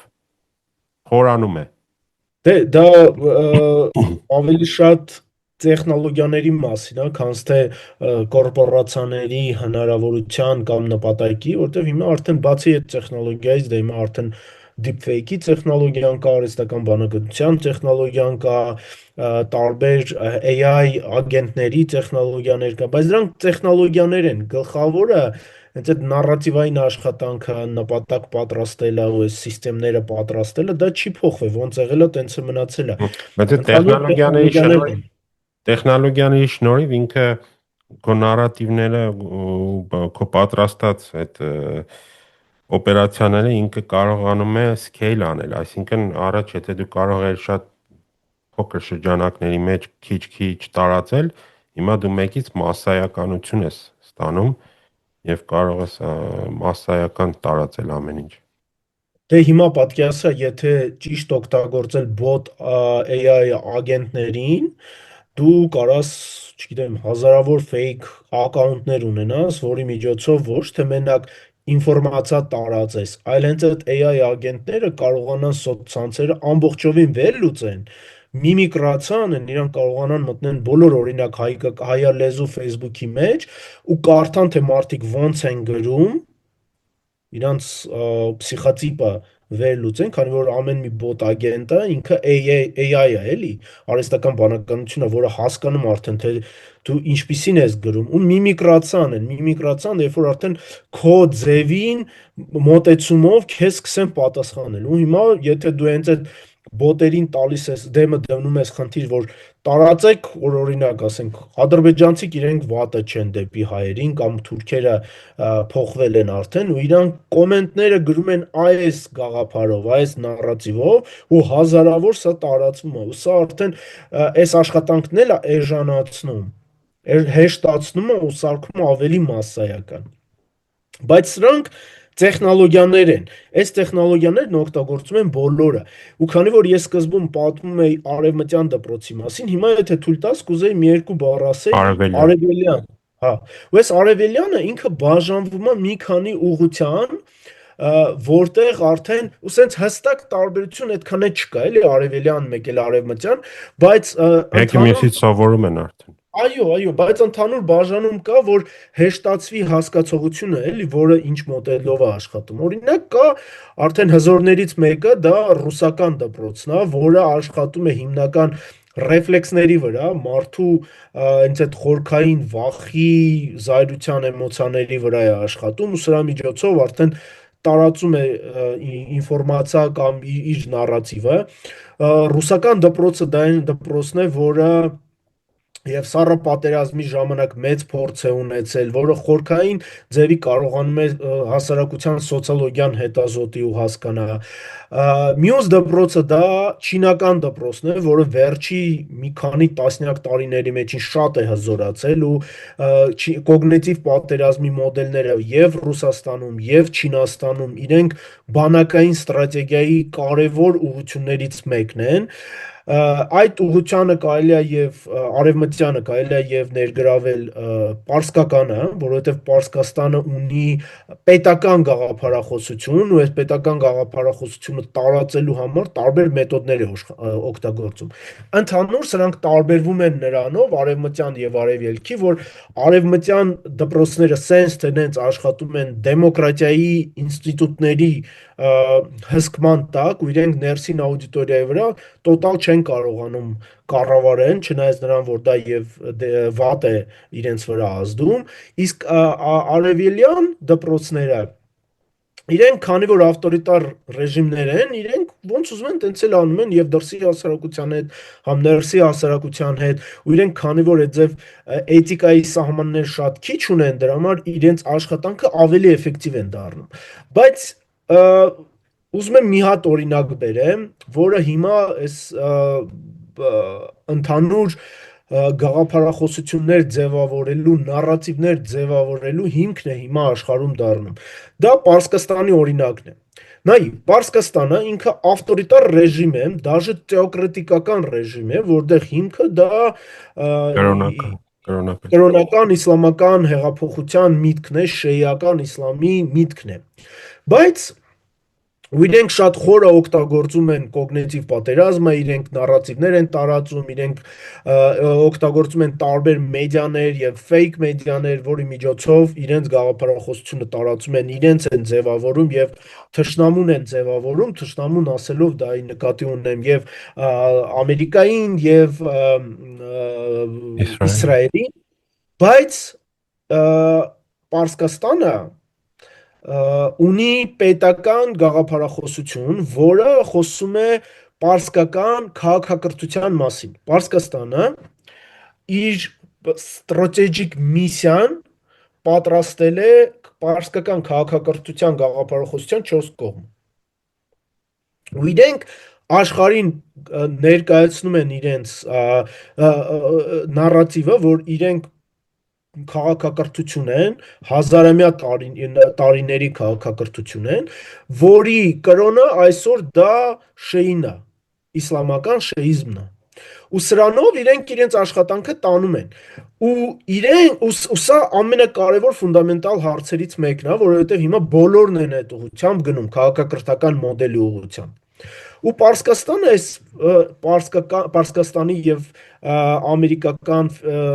Ամերիկայի եւ Իսրայելի դեմ պատերազմի ժամանակին, այս վերջի հիմա որ գնում է, այնտեղ հաղթեց հենց հիմնվելով կոգնիտիվ պատերազմի վրա։ Որ պատկերացնես, Պարսկաստանը ոչ մի ելույթում, ոչ մի ինֆորմացիա տարածելում չի հայտարարել, որ մենք պատերազմ ենք տանում բարբարոսների, քրիստոնյաների, հրեա ազգի կամ Ամերիկայի քաղաքացիների դեմ։ Որովհետև իրենց նարատիվը ձևավորվել է, որ մենք քաղաքակրթություն ենք, մենք ավելի հզոր ենք, մենք չենք կարա քրիստոնյա ազգի դեմ պատերազմ տանենք կամ հրեա ազգի դեմ պատերազմ տանենք, որովհետև իրանք մեր մոտ են ապրում, ու այս խորքայնությունը բերել է նրան, որ իրենք պատրաստել են նարատիվ, որ մենք սատանիզմ Էփշտեյնի հետևորդների դեմ ենք պատերազմ տանում։ Մեր պատերազմը ուղղված չի արևմտյան քաղաքակրթության դեմ, այլ ուղղված է կոնկրետ մարդկանց խմբի դեմ, որոնք գրավել են արևմուտքը։ Ու այսա արել են ինչու, որովհետև գիտեն, որ այս խնդրեմը, այս մտածելակերպը կա եւ արևմուտքում, որ արևմուտքում հիմա շատ է տարածված է Էփշտեյնի թեման, շատ է տարածված լիբերալիզմի կրիզիսի թեման, ու Պարսկաստանը խփում է այ դրա վրա, ոչ թե խփում է Իսրայել պետությանը կամ Իսրայել ազգի դեմ։ Ու այս մոտեցումը, քաղաքակրթական մոտեցումը հիմա ընդհանուր տենդենց է դառել։ Դրան հակառակ այնտեղ կարող է ասենք Ամերիկայի նախագահը Թրամփը ասենք իր True Social-ը ինչ է դրա մեջ գրի, որ ես կոչնչացնեմ պարսկական քաղաքակրթությունը մի գիշերվա։ Այո։ Բանել կհայտարարի, որ պարսիկները բարբարոսներ են։ Նետանյախուն հայտարարել էր, Նետանյախուն հայտարարել էր, որ պարսիկները բարբարոսներ են, ու գիտակից մարդիկ արդեն շոկի մեջ են, ասում են, այս մարդը պատմություն չի կարդացել, չգիտի ովքեր են պարսիկները։ Ու սա է աբսուրդը։ Ու այս աշխատանքը ինքը արդեն ունի ընդհանուր միջազգային տենդենց, որովհետև արդեն Չինաստանը, որ պատկերացնես Էդգար, ստրատեգիական դոկտրինաները, որ պատրաստում է, դաժե տնտեսական ոլորտի պատրաստում է քաղաքակրթական տեսլականով։ Իրենք երբ որ պատրաստում են ծրագիր են ձևավորում, որ ավտոմեքենաների շուկան պետք է գրավենք մեր էժան էլեկտրոմեքենաների միջոցով, դա ձևավորվում է որպես չինական քաղաքակրթական մոդել։ Այս քաղաքակրթական մշակույթի մեջ է մտցվում։ Այո։ Ու այս մոտեցումը բոլոր ուղղությունների մեջ է, եւ դիվանագիտության, եւ տնտեսության, եւ նարատիվ տարածելու։ Խի է դա տենց դառնում, որովհետեւ կոգնիտիվ պատերազմի ժամանակ, հոգեբանական պատերազմի ժամանակ, երբ որ դու սկսում ես դիմադրել քո թշնամու ուղարկած նարատիվներին, դու պարտվեցիր։ Դու պարտվեցիր, որովհետեւ անիմաստ է դիմադրել։ Երբ որ դու դիմադրում ես, դու ընկնում ես թշնամու սցենարի մեջ։ Ընդհանուր նախատեսել է, որ դու պիտի դիմադրես։ Այո։ Ու դու արդեն պարտվեցիր, որովհետև մանիպուլյացիա մենք այսքան ժամանակ ոնց որ այս թեմայի շուրջ պատտվում ենք, բայց կոնկրետ չենք ասում, որ հարցակումը, կոգնիտիվ հարցակումը դա շատ ավելի հզոր է, քան կոգնիտիվ պաշտպանությունը։ Արդյոք հնարավոր է կոգնիտիվ պաշտպանվել, չգիտեմ, դա թե ավելի ճիշտ է, որ դու հարցակման ես ենթարկվում, դու էլ հարցակվես կոգնիտիվ պատերազմ հարցակվես թշնամուդ վրա, որտեղ պաշտպանվելը մի քիչ բան է, խնդրահարույց է, չգիտես, դու ընկնում ես իր բանի մեջ։ Կան նյուանսներ, Էդգար ջան, նայ, դու երբ որ ինչի երբ որ սկսում ես պատրաստվել, դա արդեն պարտվեցիր, որովհետև ոնց որ միջև հիմա խոսում էինք, կոգնիտիվ պատերազմը դա մանիպուլյացիայի ինստրումենտներ է, չէ, օգտագործում։ Արդեն հասկանալի է, որ հոգեբանական պատերազմը, նարատիվները, միջև կոգնիտիվ պատերազմը ոնց որ ձևավորեցինք, դա մանիպուլյացիոն ինստրումենտների միջոցով է տարածվում։ Հիմա նայ, մանիպուլյացիան դա ինստրումենտ է, որը ունի իր մեջին նպատակ, հոգեբանական բռնություն, որտեղ մանիպուլյացիան դա երբ որ դու ազդում ես, որ մարդը առանց իր կամքի անի են ինչ քեզ պետք է, եւ սցենար։ Եթե այս 3 բանը կա, դա մանիպուլյացիա է, որտեղ սցենարը ամենակարևոր բանն է։ Ու եթե դու մտնում ես այդ սցենարի մեջ, սկսում ես պաշտպանվել, ասենք քեզ ասում են դու անգրագետ ես, դու էլ ասում ես ոչ, ես անգրագետ չեմ, վերջ, դու արդեն ընկար սցենարի մեջ, դու արդեն անում ես այն ինչ քեզ տվել են։ Ու եթե դու սկսում ես բացատրել աշխարհին, որ չկա արևմտյան Ադրբեջան, այդ ինչ եք խոսում, վերջ, դու արդեն խոսում ես այդ քեզ տված նարատիվների մեջ, դու արդեն պարտվեցիր։ Սրան դիմադրելու կա մենակ մեկ մեթոդ, որը ամբողջ աշխարհը սկսել է օգտագործել։ Ես ինչու քաղաքակրթության մասին ասեցի, որովհետև եթե դու ուզում ես դիմադրես, դու պետքա ունենաս քո մեծ հզոր գաղափարախոսությունը։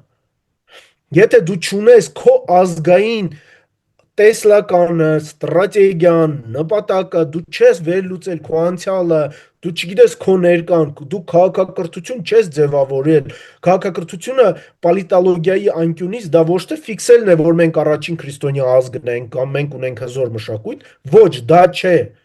Դա այդ ձև կարա պատմությունը որպես գիտություն նայի կամ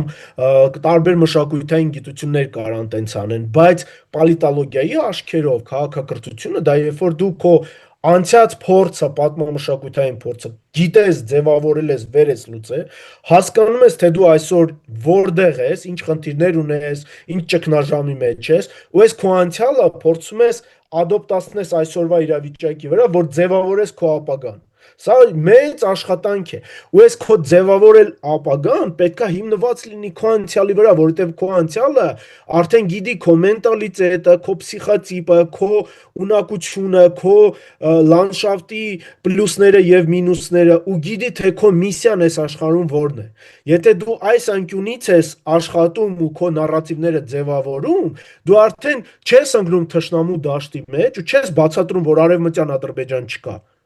Դու ընդհանրապես դրան ուշադրություն չես դարձնում։ Ու սրա միջոցով դու առաջինը քո ներսի դաշտին ես պաշտպանում, քո ներսի հասարակությանը ապահովում ես անվտանգ կարմիր գծերով, որ իրանք իմանան, թե մենք ուր ենք գնում, ինչի համար գոյատևում ենք ու ինչ պետք է անենք։ Երկրորդը դու ունենալով հզոր քաղաքակրթական մոդել, դու իրանք չեն կարա քեզ խփեն, որովհետև արևմտյան Ադրբեջանը չունի պատմություն, չունի փաստեր, չունի մշակույթ, որի հիմքի վրա կարողանա աշխատի։ Ամբողջ ադրբեջանական քարոզը ձևավորված է հակահայկականի դեմ։ Եթե չլինի հայկականը, Ադրբեջանը որպես պետություն էլ չի լինելու, որտեղ իրանց ամեն ինչը ձևավորված է հակայի դեմ, հակահայկականի դեմ։ Ու ըստի մենք պետքա ձևավորենք մեր քաղաքակրթական աշխարհայացքը, թե մենք ով ենք, ինչի տեր ենք ու ինչ միսիա ունենք աշխարհին տալու։ Եթե սա կարողանանք ձևավորենք, մենք արդեն չենք ընկնելու այս նարատիվային հարցակումների տակ ու չենք պարտվելու, որովհետև մենք հասկանալու ենք, որ մեր աշխատանքը ինչի համար է պետք։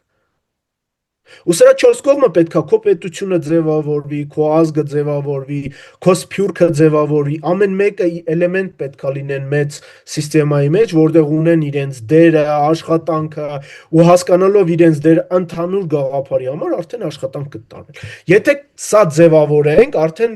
պետք է անցնենք պրակտիկ աշխատանքին, որտեղ արդեն կձևավորվի հոգեբանական անվտանգության դոկտրինան, ինֆորմացիոն անվտանգության դոկտրինան, որտեղ կձևավորվի կարմիր գծերը, որը արգելում է այս կամ այն ինֆո ռեսուրսներին տարածել ինֆորմացիաներ, օրինակ ժխտել ցեղասպանությունը պետք է արգելված լինի, դա դու պետք է քո ինֆորմացիոն դոկտրինայի մեջ ձևավորես։ Ու տենց բաներ, որոնքով դու ձևավորում ես քո տարածքը վիրտուալ մետա հայկական աշխարհն ես ձևավորում, գաղափարախոսության աշխարհը, ու սրանով արդեն սկսում ես համագործակցել ուրիշ քաղաքակրթությունների, ուրիշ պետությունների, որովհետև այս մոդելով հիմա ձևավորվում է Չինաստանը, այս մոդելով ձևավորվում է Հնդկաստանը, այս մոդելով ձևավորվում է Հարավային Կորեան, Ճապոնիան, այս մոդելով ձևավորում են արաբական պետությունները, Իսրայելը։ Հիմա արևմտյան քաղաքակրթության մեջ բաժանում է գնում, Ամերիկան առանձնանում է Եվրոպայից ու Ամերիկան հայտարարում է, որ արևմտյան քաղաքակրթության, քրիստոնեական քաղաքակրթության կենտրոնը մենք ենք, ոչ թե դուք եվրոպացի։ Եթե դու քեզ սկսում ես ձևավորել, այս բևեռները սկսելու են քո հետ հարաբերություններ, որովհետև գաղափարախոսությունը տարբեր պետությունների համար թունելներ է ստեղծում։ Իրանք չեն կարող այս թունելից դուրս նայեն քեզ։ Իրանք քեզ սկսելու են նայել որպես քաղաքակրթություն։ Ու մի օրինակով հիմա նայ Հնդկաստանը խի է իր հարաբերությունները Հայաստանի հետ փորձում ձևավորել, որովհետև Հնդկաստանը երբ որ տեսնում է մեր ռեգիոնը, ուզում է հասկանա, թե այստեղ ում հետ պետք է աշխատի, ինքը տեսնում է սկզբից Վրաստանը ու պատմամշակութային փորձ ու հիշողություն չունի Վրաստանի հետ հարաբերության, հասկանում ես։ Ինքը նույն Հայաստանի ձև ունի։ Ինքը նույն ձևի Ադրբեջանի հետ չունի, չի հասկանում, ես գնամ դրանց հետ ինչ անեմ, բայց Հայաստանի հետ ունի երկարադարերի պատմամշակութային փորձ, ու դրա համար է ինքը ձգտում դեպի Հայաստան։ Ու դու սա պետք է արդեն օգտագործես հենց այս է հենց այդ ընդհանուր կոգնիտիվ գաղափարախոսական աշխատանքը, որի միջոցով դու բոլորի հետ ես քեզ ձևավորելու, եթե կարողանաս սա աշխատես ու հասկանաս քո միսիան որն է, ու հենց այդ քո տնտեսությունը պետքա դրա մեջ գցես ու քո աշխատանքները պետքա ամեն մեկի հետ տենց անես, տենց տարածես, այդ ժամանակ արդեն քո դիմադրողական ուժը ուրիշ ֆորմատ է ստանալու, դու ուրիշներին ես բերելու քո սցենարի մեջ, որովհետև ըստ տարբերություն մեր հարևանները այդպիսի հզորություն չունեն։ Ադրբեջանը վերջի 30 տարվա մեջ 4 անգամ փոխել է իր ազգային գաղափարախոսությունը։ Սկզբից իրանք եղել էին Ատրապատենի ժառանգը, հետո դառան Միդիայի ժառանգը, հետո դառան Պարսկաստանի ժառանգը, հիմա Թուրքիայի ժառանգությունից ուզում են անցնել աղվանական ժառանգը։ Իրենք փնտրության մեջ են, իրենք ձևավորում են իրենց նարատիվը, պետական նարատիվը, որովհետև դա իրականում շատ Plus բարդ 100 բան է։ տարվա մեջ 3 անգամ այբուբեն են փոխել։ Այո, դա շատ բարդ բան է իրականում, հասկանում ես, ու դա չի նշանակում, որ իրանց մոտ կարող է չստացվի, կարող է եւ ստացվի, որովհետեւ իրանք տարբեր մասնագետներ են բերում, Ընտրտուկների մեջ են հələ, հա, ու աշխատացնում են տարբեր կոնսուլտանտների փողեր են տալիս Եթե աշխարհում կա top 10 PR կազմակերպություն, այդ 10-ից 5-ը աշխատում է Ադրբեջանի հետ մեր դեմ։ Իրանք այս ոլորտին շատ մեծ ուշադրություն են տալի, բայց մենք միջև հիմա դաժե հայկական փիլիսոփայություն հրաժարվում ենք ձևավորենք։ Սա շատ լուրջ խնդիր է, երբ որ մենք կարողանանք այսպես հզոր ու մեծ մտածենք, այդ ժամանակ մեր գաղափարախոսությունն է կփոխվի։ Այ օրինակ արևմտյան այս հատվածին եթե վերադառնանք, շատ տեղեր նշվում է, որ կոգնիտիվ պատերազմը դա հարձակում է գործում թշնամու հասարակության իր հասարակության մեջ իր պետական ինստիտուտների հանդեպ վստահության վրա, այսինքն ուզում է դա այդ վստահությունը պետական ինստիտուտների հանդեպ կոտրել։ Հիմա ես որ մի քիչ սա բերում եմ Հայաստանի վրա եմ դիտարկում, մենք տեսնում եմ այնտեղ ինչ պետական ինստիտուտներ կան, որ ասենք հասարակությունը վստահություն ունի դրանց հանդեպ, այդքան շատ չկան։ Մտածեմ ոչ պետական, բայց այլ ինստիտուտներ կան։ Դու արդեն խոսեցիր սկզբից դրա մասին, դա առաջերտին ես կարծում եմ դա ընտանիքն է, ընտանիքի կառուցվածքը եւ երկրորդ ինչ որ չափով կարելի ասել նաեւ եկեղեցին, թե չգիտեմ, ավելի շատ կրոնը եկեղեցու միջոցով, որտեղ եկեղեցին էլ արդեն իր վստահությունը կորցրել է հասարակության մեջ, բայց ասենք կրոնը ենթադրենք, կրոնը հավատը ինչ կասես այս թեմայի մասին, արդյոք մենք ինչ որ պետական ինստիտուտներ եւ հանրային վստահություն դրանց նկատմամբ դա պետք է պաշտպանենք թե այլ բան։ Էդգար ջան, շատ բարդ հարց ես տալի ու շատ կարևոր հարց։ Ես վերջի 3 տարին զբաղվում եմ հենց դրանով, որ հայտնաբերեմ մեր հասարակության ցավոտ տեղերը։ Ինչի վրա են իրենք հարձակվում, որ մենք իմանանք։ Այո, վերքերն եմ ուզում հետազոտեմ ու հասկանամ մեր վերքերը որոնք են։ Իմ աշխատանքի շրջանում ես փորձում եմ եւ մեր ուժեղ կողմերը հետազոտեմ ու հասկանամ, կարամ ասեմ սենց, նայ, մեր հասարակությունը իրականում շատ բարդ հասարակություն է, вообще հայկական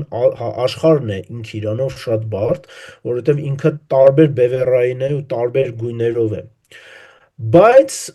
մեր հասարակությունը հիմա ապրում է շատ խորքային, հոգեբանական ճգնաժամի եւ խնդիրների մեջ, ու դա ոչ թե որովհետեւ մենք հայեր ենք, չգիտեմ, ուրիշներից տարբերվում ենք, այլ որովհետեւ մեր դեմ աշխատանք են տանում ոչ թե մի կողմից, այլ տարբեր դպրոցներ, այս բոլոր դպրոցները, որի մասին մենք խոսացինք, բոլորն էլ մեր դեմ աշխատում են։ Ես այս վերջերս մի հատ շվեդական մասնագետի հետ էի շփվում, որը զբաղվում է հենց կոգնիտիվ պատերազմով ու իր այդ շփվելուց ասում եմ, գիտես, ձեզ թվում է, որ դուք, չգիտեմ, մեզնից բարձր եք ու մեզ նայում եք որպես աբորիգեններին, բայց իրականում դու Շվեդիայում հետազոտում ես մենակ չինական կամ ռուսական դպրոցի, գիտական դպրոցի մեթոդները։ Իսկ Հայաստանում մենք հնարավորություն ունենք հետազոտել բոլոր դպրոցների մեթոդները, հնդկականից սկսած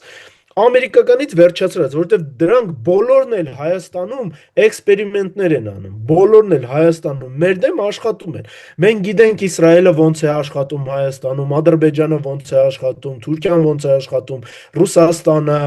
Չինաստանը, Հնդկաստանը, մենք բոլորին գիտենք։ Ու Հայաստանը, չնայած այդ մեր հասարակությունը, չնայած այդ ճնշմանը ողջ է, առողջ է, ու ինչ որ մի հզոր գենետիկական հիշողություն ունի, որը չի բերում նրան, որ մեր հասարակությունը փլվի։ Ես մեկ-մեկ, որ ինքս ինձ փորձում եմ պատասխանեմ, թե բախի է տենց ստացվում, ես միշտ ասում եմ, որ երևի Նարեկացին այնքան է աղոթել, որ մեզ միջև հիմա պահպանում են։ Բայց եթե անցնենք քո հարցին, նայ, եթե հետազոտությունները, սոցիոլոգիական հետազոտությունները ցույց են տալի, որ Հայաստանի քաղաքացու համար ամենավստահելի ինստիտուտը դա բանակն է։ Պետական ինստիտուտների Պետական մասին։ է։ Պետական։ Մնացած ինստիտուտները վստահելի չեն, բայց բանակին մեկ է եկեղեցուն մեր հասարակությունը շատ բարձր վստահության դեր է տալի, դա մոտավորապես 65-70% քաղաքացիները համարում են, որ վստահում են բանակին եւ եկեղեցուն։ Բայց եթե ավելի խորքային հետազոտություններ անենք, ոչ թե քանակային է դա երբ որ մասսայական հարցազրումներ են անում, այլ անցնենք որակային հետազոտությունների, ֆոկուս գրուպաների հետ աշխատենք տարբեր թիրախային ֆոկուս գրուպաների, તો մենք կտեսնենք, որ դրանք կենացային պատասխաններ են։ Որովհետև մարդիկ, երբ որ բանակի մեկ էլ կրոնի հարցում, իրենք ստանդարտ ընդունված հասարակության մեջ ընդունված պատասխաններ են տալի։ Բայց այդ երկու ինստիտուտներն էլ այդքան բարձր վստահություն չունեն Հայաստանում։ Մենք հիմա մեր ազգը եւ հասարակությունը ճգնաժամի մեջ է ու դա նորմալ process է, որովհետեւ 2000 թվականից հետո 2020 թվականից հետո 44-օրյա պատերազմից հետո մենք պարտվել ենք ու պարտությունից հետո ոչ մի հոգեբանական աշխատանք հասարակության հետ չի տարվել։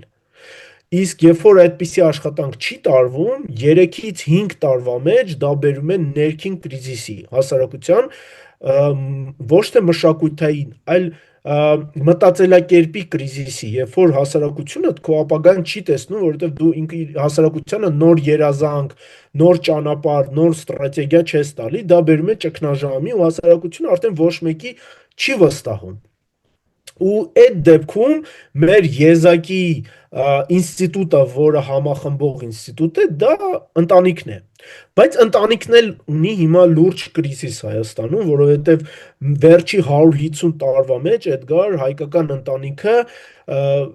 4 անգամ փոխվել է։ Մինչև ցեղասպանությունն եղել է Գերդաստան գաղափարը, երբ որ ընտանիքը անվանելուց են եղել Գերդաստանը, ցեղասպանությունից հետո արդեն մենք ստացել ենք 3 սերունդային ընտանիք, որը սովետական միության ժամանակ տատիկ, պապիկ, մեկ էլ երեխաներ, այս 3 սերունդն են եղել անվանվել ընտանիք։ 90-ականներից հետո դա էլ է փլվել, դարել է մենակ 2 սերունդային ընտանիք, ծնող եւ երեխա, 2000 թվականներից հետո արդեն ամբողջովին ընտանիքներն էլ են փլվել։ Հիմա Հայաստանում մեծ մասսա սերունդ է մեծացել, որոնք լիովին ընտանիք չեն տեսել, որովհետև եղել են դեպքեր, երբ որ ծնողները ամբողջ օրը աշխատանքի են եղել, կան դեպքեր, երբ որ պապան տարիներով խոպանի է եղել, ամուսնալուծության քանակն է շատ մեծացել, դառնում է մեր ընտանիքի գաղափարն էլ է փոխվել։ Ու դրա համար, երբ որ ուզում ենք փնտրենք, թե որն է հենց այդ կենտրոնը, մենք պետք է հիմնվենք պատմամշակութային փորձի վրա, ու սա արդեն social engineering անենք, մարդկանց տանք հենց այդ կարիքը, հենց այդ մշակույթի կարիքը, որի կարիքը կա։ Ու դա ոնց պետք է արվի։ Նայ, երբ որ դու ա, տղա երեխային, որը չի տեսե տղամարդու կերպարը, իրեն ասում ես դու պետք է քեզ պահես տղամարդու նման, դու պետք է հասկանաս, թե բացատրես սկզբից իրան տղամարդը որն է, Հա, ու բացատրես քո օրինակով, ոչ թե բանով թեորետիկական, այլ դու պետքա դե այդ օրինակը ծառայես։ Ու մենք հիմա պետքա ձևավորենք մեր հենց այդ կերպարները։ Սա պետքա դառնա social engineering-ի ծրագիր։ Ես հասկանում եմ, որ պետական մակարդակի սա շատ բարդ բաներ է, մանավանդ հիմիկվա իրավիճակից ելնելով։ Ես հասկանում եմ, որ դա այդքան հեշտ չի արվում, բայց ես գիտեմ, որ մեր ազգը ու մեր հասարակությունը ավելի ուժեղ է, քան թե թվում է։ Ու եթե համեմատելով ես փորձում եմ համեմատեմ օրինակ ռուսական հասարակության հետ, բայց ես քեզ կարամ ասեմ, որ վերջի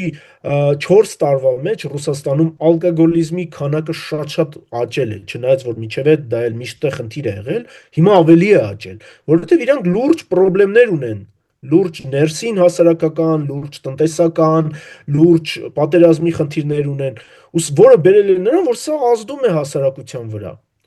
Բայց նայի մեր մոտ 30 տարի է պատերազմ։ Վերջի 6 տարվա մեջ մենք ամեն գարուն, ամեն աշուն սպասում ենք թեժ պատերազմի, բայց մեր հասարակությունը չունի այդպիսի խնդիր։ Ինքը մասսայական ալկոգոլիզմի մեջ չի, մասսայական բանի թմրանյութերի մեջ կորած չի, չնայած այդ խնդիրները կան, բայց դա մասսայական երևույթ չեն։ Մենք ունենք շատ ուժեղ հասարակություն։ Պրոբլեմը նրանում է, որ մեր ա, ազգի հետ, մեր հասարակության հետ ոչ մեկը չի աշխատում, ոչ մեկը չի հետազոտում, որ հասկանա այս մարդկանց ոնց օգնել, ոնց իրենց ուղղել, ոչ մեկը չի հասկանում, որ մենք ունենք տղա մեկ էլ աղջիկների մեծ քանակի տարբերություն, օրինակ Հայաստանում 60%-ը կանայք են, 40%-ը տղամարդիկ են, այս տղամարդու կերպարով ոչ մեկը չի զբաղվում, ոչ մեկը չի հասկանում, որ 20 թվականի պատերազմից հետո մեր տղամարդ հասարակությունը ունի լուրջ հոգեբանական ինքնահաստատվելու խնդրեմ, դու այդ որովհետև 60-40-ը ասեցիր, բայց ասենք նայ վիճակագրություն կա, որ տարեկան մոտավորապես 3000 երեխա չի ծնվում, մենակ նրա այն բանի համար, որ նրանք աղջիկներ են։ Հա, աբորտների այդ դրանք սաղ լուրջ ֆունդամենտալ խնդիրներ են ու այդ խնդիրները ծագում են նրանից, որովհետև մենք չունենք ապագայի տեսլական։ Հետո տես, ախր նայ, երեխան, չգիտեմ, 6 տարեկան, 7 տարեկան, ինչ առաջի անգամ հասարակության հետ երբ է շփվում, երբ որ ինքը գնում է դպրոց, չէ՞, ընդհանրենք գնաց դպրոց, այնտեղ ինչ է տեսնում ինքը։ Կա ես Հայաստանի օրինակով կարող, որտեղ ես Բելգիայում եմ դպրոց գնացել, ասենք, այստեղ էլ գիտեմ, այստեղ մի քիչ 50-50 է, հələ մի ավելի շատ տղամարդ դասատուներ եմ ես ունեցել, քան կին։ Բայց ասենք Հայաստանում 90-95%-ը կին դասատուներ են։ Դու որ ասում ես տղամարդու կերպարի հետ շփվի, իմանա որն է դա, ինքը տղամարդ դասատու չի ունեցել, ասենք միակ մարդը կարող է լինել իր հայրը, նա էլ կարող է շատ դեպքերում կողքը չլինել կամ ինչ որ հանգամանքներից ելնելով Կամ էլ ամեն օր աշխատանքի է։ կամ աշխատանքի լինել եւ չզբաղվել կամ չզբաղվել երեխայի, այսինքն ամեն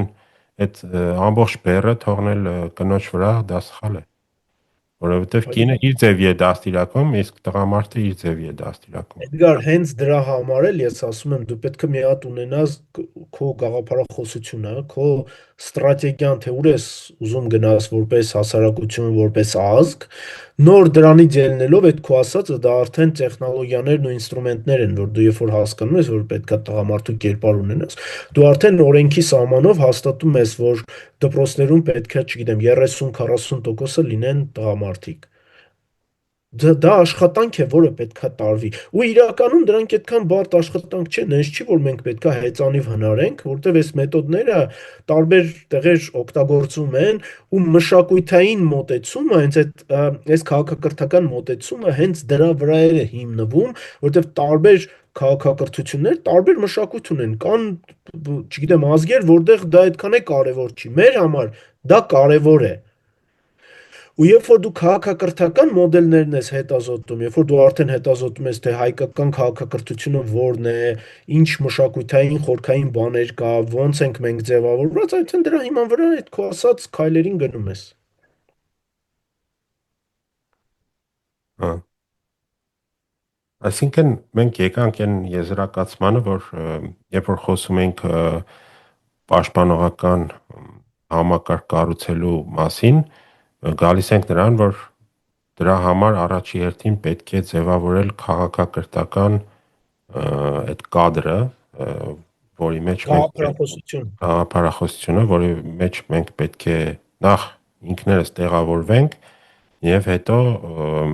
ուրիշներին ներկայանանք որպես այդպիսին։ Եվ եթե մենք դրա մեջ կարող է դժվարանանք սկզբնական շրջանում, ինձ թվում է մենք կարող ենք, դու խոսեցիր Հնդկաստանի մասին, Հունաստանի մասին, կարելի ասել հին քաղաքակրթություններ են։ Մենք կարող ենք ամեն դեպքում օտար աղբյուրներից էլ օգտվել, որ իրենք մեր մասին շատ վաղուց ինչ որ տեղեկություններ, ինչ որ հիշողություններ ունեն պահած, եւ մենք կարող ենք դրանից օգտվել եւ տեսնել, թե իրենք ինչ պատկերացումներ են ունեցել մեր հայ ազգի մասին այն հին դարերում, ասենք, երբ որ մենք իրանց հետ շփվել ենք, որովհետեւ հայ ազգը նախկինում շատ համաշխարհային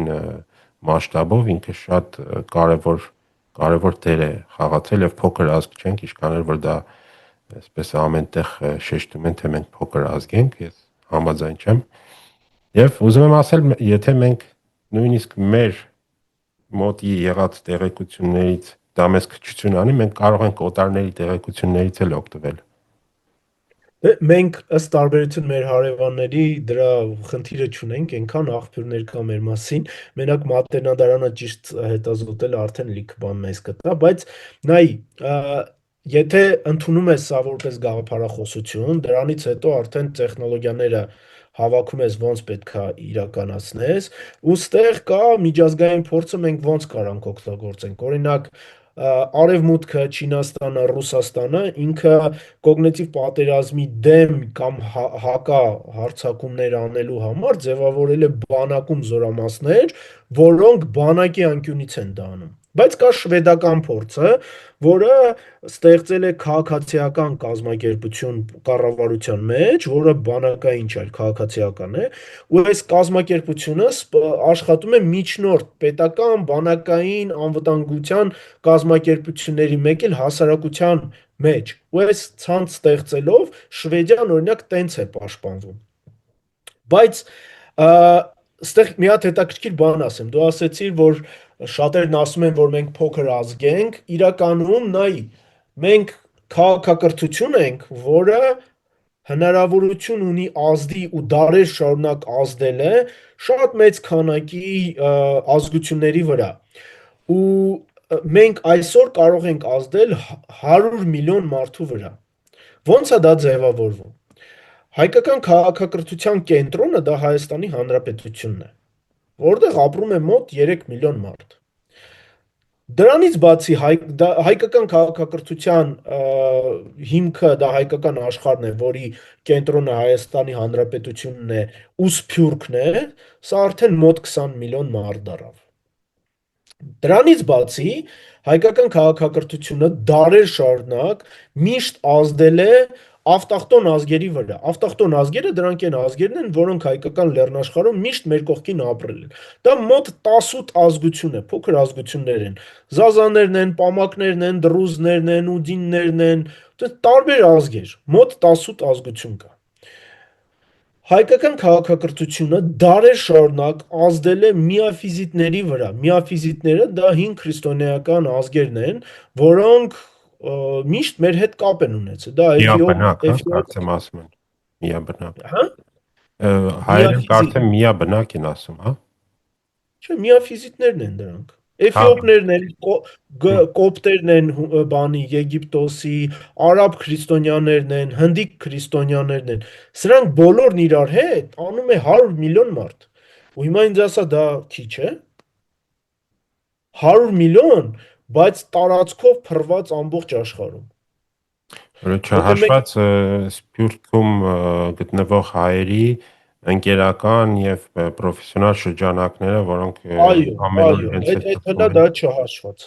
Բայց այս սրանք արդեն 100 միլիոն են։ Ու եթե մեր քաղաքակրթությունը դառնա մետա քաղաքակրթություն, ու այսօրվա թվային աշխարհը հիբրիդային աշխարհը արդեն բերում է դրան, որ դու պետքա դառնաս մետա, մեր քաղաքակրթության վերև արևը չի մարում։ Ավստրալիայից մինչև Նյու Յորք արևը չի Դա պետք մարում։ է համակարգել նախ եւ առաջ, որպեսզի դա Դե ստացվի։ դրա համար սա մեծ գաղափարախոսություն է, էլի։ Եթե մենք ունենանք այսպիսի մոտեցում, ինչ Արևմտյան Ադրբեջան, ինչ Թուրան, դրանք սաղ շատ չնչին նարատիվներ են, որը մեր վրա չի ազդելու։ Որովհետև հենց այս գաղափարախոսությունով դու ավելի մեծ ու հզոր ես դառնում։ Ու սա եթե դու հետո կարողանաս ձևավորես ու իրականացնես, այս սա պետքա դառնա ազգային համախմբման ինչ որ մի կետ, որի 4 կողմը մենք կարողանանք եւ դիմադրենք, եւ հակառակորդին ուղղենք, եւ հասկանանք, թե եթե դու սա ձևավորած լինես, դու արդեն կհասկանաս, թե հնդիկների հետ ոնց պետքա քո հարաբերությունը լինի, դու պետքա հասկանաս Հռոմի հետ ոնց պետքա քո հարաբերությունը լինի, չինացիների հետ ոնց լինի, ու սա եթե կարողանում ես ձևավորես, այդ ժամանակ դու հզոր ես դառնում։ Դրա համար կոգնիտիվ հոգեբանական պատերազմը այսօր ինչի է դուրս գալի առաջի դաշտ, որովհետև եթե դու չունես այս ամենը, դու կարող ես մտնես քո թշնամուն ջնջես, ոչնչացնես, հետո ինչ անես դրա հետ։ Եթե դու չունես մտածելակերպ, եթե դու չունես աշխարհայացք, դու այս աշխարհի քաղաքակրթությունների պատերազմի մեջ կորցվելու ես, կործանվելու ես։ Դրա համար դու փնտրում ես Ադրբեջանի նման, թե քո տառերը ինչ ձևի գրես, դու փնտրում ես, թե դու հիմա պարսիկ ես, թե թուրք ես, դու քո հավատքի մեջ չես կարողանում կողմնորոշվես։ Այս է խնդրեմը։ Դրա համար մեզ պետք է աշխատենք։ Մենք իրականում ավելի հզոր ենք, քան կանք, պետքա դա հասկանանք, մենք պետք է դրա 4 կողմը ձևափոխենք եւ մեզ, որովհետեւ մենք ունենք լիքը խնդիրներ ու խնդիրներ, որոնք ելնում են նրանից, որ մեր դեմ հոգեբանական աշխատանք է տարվել, որ մենք ճգնաժամի մեջ ենք, մենք պետք է հասկանանք, թե այդ ճգնաժամը որն է ու ոնց դրա մեջից դուրս գանք, եթե այս քայլերն անենք, ես իրականում մեր ապագան 10 տարի հետո ավելի լավ եմ տեսնում, քան թե մեր թշնամիների ապագան։ Այո, եւ դրա համար պետք է նախ եւ առաջ խնդիրը ճիշտ ձևակերպել, ճիշտ ընտրել ովքեր են դրա վրա աշխատելու եւ ճիշտ պլաններ մշակել եւ աշխատել։ Այո։ Շատ շնորհակալ եմ Հայկ ջան այսօրվա հետաքրքիր զրույցի համար։ Ինձ թվում է նման զրույցներ, չգիտեմ, ես ամենայն դեպս հայերենով կարելի ասել թարապես չեմ հանդիպում, բացի իհարկե քո հարցազրույցներից ընդհանրապես չեմ հանդիպում ինտերնետում, որպեսզի ասենք սովորական հայալեզու մարդը, հայ մարդը կարողանա հետևել այս թեմաներին, այս զարգացումներին, տեխնոլոգիական զարգացումներին սրա վերաբերյալ եւ կարծում եմ, որ շատ կարեւոր էր մեր այսօրվա զրույցը։ Առաջարկում եմ թողնենք, որ մի քիչ սա ոնց որ ասենք մարսենք եւ սա շարունակական լինի, որտեվ իրոք կոգնիտիվ պատերազմները, դրանից պաշտպանվելը շատ ավելի կարևոր են այսօրվա աշխարհում, քան ասենք ռազմական ուժով պատասխանելը, դա էլ է իհարկե կարևոր, բայց դա գալիս է, երբ որ այն մնացածը արդեն ձախողվել է։ Հենց որ կարծում եմ պետք է սրան շատ մեծ կարևորություն տալ։ Կերքին շնորհակալ եմ Հայկ ջան եւ կհանդիպենք։ Քեզ էլ շնորհակալություն Էդգար ջան, հույսով եմ, որ կարողացա քո հարցերին պատասխանեմ։ Վերջում կուզեի ասել, որ քո հետևորդներն էլ իմանան, որ իրականում մենք ունենք մեծ մարդկային կապիտալ։ Մեր խնդիրը նրանում է, որ քանի որ մեր դեմ աշխատանք է տարվում, այս մարդկային կապիտալը ու էքսպերտիզան, որը հայկական աշխարհն ունի, չի կարողանում համագործակցի ու համախմբվի, ոչ թե որովհետև մենք համախմբվելը չգիտենք, այլ Իրար չենք որովհետև ճանաչում։ չենք ճանաչում, հենց այդ տեսլական ապագայի չենք տեսնում։ Իրար Եթե չենք ճանաչում, սա շատ դեպքերում այսքան է, պարզունակ չենք ճանաչում իրար։ Չգիտենք որտեղ ով կա։ Այո, այո։ Դա համար ինչքան շատ մարդ տեսնի, հետևի, իմանա, ես ամեն օր գրում եմ այս թեմաների մասին եւ իմ Facebook-յան էջում եւ ունեմ 2 Telegram-յան ալիք, որտեղ դրանց մասին գրում եմ Այո, ես դրա ու հղումները կտնեմ այս հաղորդման տակ ու խորհուրդ կտամ բոլորին գրանցվել այդ Telegram ալիքին եւ որտեվ ամենօրյա ռեժիմով համարյա թե այնտեղ նյութեր են դրվում եւ ոչ փոքր նյութեր, այլ բավականին խորը։ ու եթե մենք գոնե մեր խնդիրները այսօր բարձրաձայնենք, որ մեր հասարակության ցավոտ, վերքոտ տեղերը բարձրաձայնենք, որի մասին եւ Հայաստանում իմանան, եւ Սփյուռքում իմանան, այդ ժամանակ շատ հարցեր մենք կարողանանք հեշտ լուծել։ Այո, Շնորհակալություն քեզ։ քեզ շնորհակալություն Հայկ ջան։ Տեսություն։ Տեսություն։